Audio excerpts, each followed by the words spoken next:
Belajar Mandarin bersama Liz. 你好，好 Liz, boleh bawa saya pergi tengok wayang?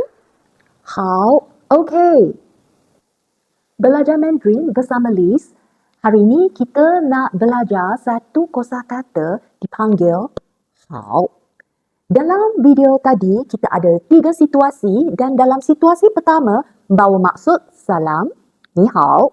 Situasi kedua membawa maksud hao, bagus.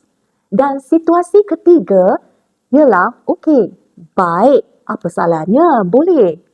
Kosakata hao ini, bagaimana kita sebutlah, he au hao, he au hao. Kan kita tahu dalam bahasa Cina, tiap-tiap tulisannya dia ada nadanya. Dan nada pertama, kedua, ketiga dan keempat.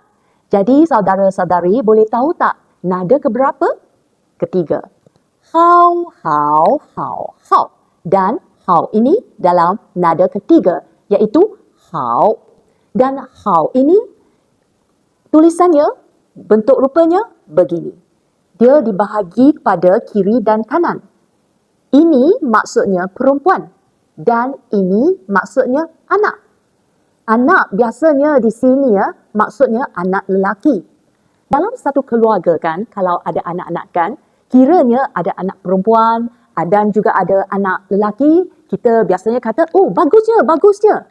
Hao terdiri daripada perempuan dan juga anak lelaki. Jadi cantum sekali akan membawa maksud hao.